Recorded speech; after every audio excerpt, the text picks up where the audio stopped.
এখানে রয়েছে একটা বাউল। বাউলের মধ্যে এই যে দেখুন আমি এটা কেটে নিয়েছি, এটাকে আমি এর মধ্যে এই যে দেখুন একটা শক্ত শক্ত মতন একটা মশলা, এই যে এরকম একটা শক্ত শক্ত মতন মশলা, আমি এই মশলাটা এর মধ্যে দিয়ে নিচ্ছি। দিয়ে নেবার পরে এর মধ্যে আমি কিছুটা জল দিচ্ছি, বেশ খানিকটা কিন্তু গরম জল দিচ্ছি। দেখুন এইভাবেই বানাতে হয়। আজকে আমি ইনস্ট্যান্ট আপনাদের, এবারে আমি এটাকে এই যে এটা বার করে নিয়েছি, এটাই হলো ভেজ চিকেন। এটাকে আমি হাতের মধ্যে করে নিয়ে প্রথমে এরকমভাবে আমি কিছুটা অংশ এরকমভাবে ছিঁড়ে নিচ্ছি। এটা এক্স্যাক্ট কিন্তু চিকেনের মতোই খেতে হয়। এই যে একদম দেখুন একদম চিকেনের মতন এটা। এইভাবে আমি এটাকে ধীরে ধীরে ধীরে ধীরে দেখুন একদম চিকেনের যেরকম এই যে ছিঁড়ে নেবার পরে ঠিক এরকম দেখতে হয়েছে, তাহলে মশলা এবং চিকেন রেডি হয়ে গেল। আর এই যে ড্রাই স্পাইসেসগুলো এসেছিল, এই ড্রাই স্পাইসেসগুলোর মধ্যে স্টার অ্যানিস, একটা কালো রঙের এলাচ, সবুজ এলাচ, লবঙ্গ, দারুচিনি আর তেজপাতা, আর এসেছে কয়েকটা ক্যাশিউ হয়। এটা কিন্তু সাদা তেলে সাধারণত হয় না। আপনারা যদি কেউ সাদা তেলে করতে চান তাহলে করতেই পারেন।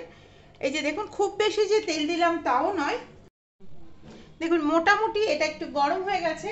এবারে আমি যে হোল ড্রাই স্পাইসেসগুলো প্রথমে দিচ্ছি তেজপাতা, তারপরে দিচ্ছি কালো এলাচ, তারপরে দিচ্ছি সবুজ এলাচ, স্টার অ্যানিস, তারপরে দিচ্ছি লবঙ্গ,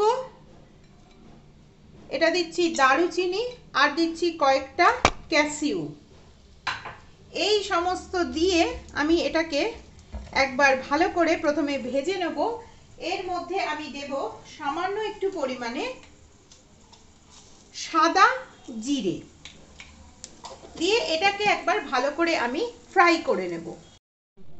দেখুন মোটামুটি এটা একটু গরম হয়ে গেছে।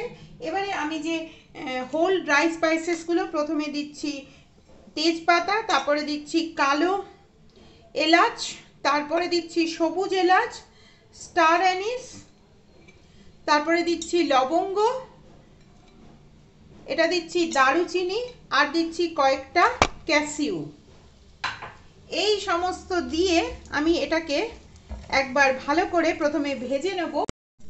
এই যে এটা যখন মোটামুটি একটা ভাজা হচ্ছে, মানে ভাজা হয়ে গিয়েছে, এই সময় আমি এই যে চিকেনের পিসগুলো একদম, গ্যাসটা কিন্তু একদম ধিমে আঁচে রাখবেন, আমি ধীরে ধীরে এগুলো এর মধ্যে দিয়ে দিচ্ছি।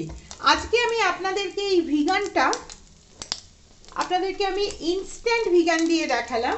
আগামীতে অবশ্যই আমি আপনাদেরকে কি করে বাড়িতে ভিগান বানিয়ে নিতে হয় সেই রেসিপিটা আপনাদের সামনে আমি অবশ্যই আনবার চেষ্টা করব। দেখুন এই যে এটা একদম খুব বেশিক্ষণ ভাজতে হবে না, কারণ এটা অলরেডি প্রসেসিং আছে। এটাকে যে খুব বেশি ভাজা করতে হবে তা কিন্তু নয়। এটা মোটামুটি একটু ভাজা করে নিতে হবে 2-3 মিনিট মতন, তাহলেই কিন্তু এটা হয়ে যাবে। এই সময় গ্যাসের ফ্লেমটা একটু বাড়িয়ে দেওয়ার চেষ্টা করবেন। এই যে আমি এই যে মশলার মিক্সারটা আপনাদের সামনে দেখালাম, খুললাম, এটা একটা, এর মধ্যে কিন্তু আদার গুঁড়ো, লঙ্কার গুঁড়ো, হলুদের গুঁড়ো, পেঁয়াজের গুঁড়ো, সমস্ত রকম কিন্তু গুঁড়ো মিশিয়ে এই মিক্সারটা হয়। আগামীতে আমি এই মিক্সারটাও দেখাবো, কিন্তু যদিও এর মধ্যে নুন এবং লঙ্কার গুঁড়ো দেওয়া আছে, তবুও একটু আরেকটু ঝাল করার জন্য আমি আরেকটু এর মধ্যে লঙ্কার গুঁড়ো দিয়ে দিলাম। দিয়ে এবারে দেখুন এটাকে আমি এর মধ্যে দিয়ে দিচ্ছি। ভীষণ সোজা রান্না, ভীষণ তাড়াতাড়ি রান্না। যাদের হাতে একদম টাইম নেই, যাদের বাচ্চারা স্কুল যাবে, যে সমস্ত স্কুলে বাচ্চাদেরকে চিকেন অ্যালাউ নেই, অথচ চিকেন ছাড়া মানে টিফিনটা কমপ্লিট করে আসছে না, আপনারা দেখতে পাচ্ছেন, তারা কিন্তু এই ভিগানটা বাচ্চাদেরকে টিফিনে লাঞ্চ আইটেম হিসাবে দিতেও পারেন। এর সাথে দিচ্ছি আমি সামান্য একটু সল্ট, কারণ সল্টটা সবসময় কি হয়, অনেক সময় অনেকের সল্ট কম লাগে, আমার অন্তত একটু কম লাগে, সেজন্য আমি এটা এরকমভাবে দিচ্ছি। এটা যখন মোটামুটি একটু মিশে গেল, এই সময় আমি এর মধ্যে আরও বেশ কিছুটা গরম জল দিচ্ছি। দেখুন বেশ কিছুটা আমি গরম জল দিচ্ছি, মোটামুটি এই ভিগানগুলো ডুবে ডুবে যাবে এতটা পরিমাণ আপনারা গরম জল দেবেন। গরম জল দেবার পরে একটু মিশিয়ে নিয়ে এটাকে ঢাকা দিয়ে আপনারা ধিমি আঁচে প্রায় মিনিট 10 মতো কিন্তু রান্না করবেন। যদিও এটা প্রসেসিং, তবুও এই মশলার সাথে চিকেনটা মিশতে কিন্তু প্রায় মিনিট 10 টাইম। আমি 10 মিনিট ধরে এই ভিগানটাকে আমি রান্না করে নিই। এটা হচ্ছে ভিগান বাটার চিকেন। এই যে এটা প্রায় মিনিট 10-15 মতন আমি এটা রান্না করে নিয়েছি। দেখুন এটার মধ্যে এই যে সুন্দর একটা বাটার চিকেনের মতন একটা গ্রেভিযুক্ত একটা চিকেন মোটামুটি একটা তৈরি হয়ে গেছে। এবারে আমি ওপর থেকে কয়েকটা ইনগ্রেডিয়েন্টস অ্যাড করব।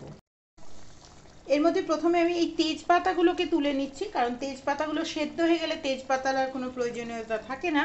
যেহেতু বাটার চিকেন, দেখুন আমি এর মধ্যে আর 1 কিউব বাটার দিলাম, আর দিচ্ছি এর মধ্যে আমি কিছুটা মৌরি আর কসৌরি মেথির মিশ্রণ। এটা এই দুটো আমি এর মধ্যে দিয়ে নিলাম। এই যে এবারে বাটার চিকেন, যেহেতু এই বাটারটা কিন্তু এর মধ্যে গললে এর একটা অসম্ভব রকম স্বাদ চলে আসবে। এবারে আসুন আমি এটা দিয়ে একটা হোল মিল কীরকম ভাবে বানানো যায় আমি আপনাদেরকে দেখিয়ে দিই। এই যে আমি এর মধ্যে এবার ভিগানটা দিয়ে একটা রাইস দিয়ে আমি সম্পূর্ণভাবে একটা হোল মিল পরিবেশন করে নিচ্ছি। একটা কাঁচা লঙ্কা, ব্যাস এই তৈরি হয়ে গেল একদম একটা হোল মিল। দেখতেই পাচ্ছেন আপনারা, অত্যন্ত সুস্বাদু একটা হোল মিল, যেখানে রয়েছে vegan butter chicken, white rice, লেবু আর লঙ্কা।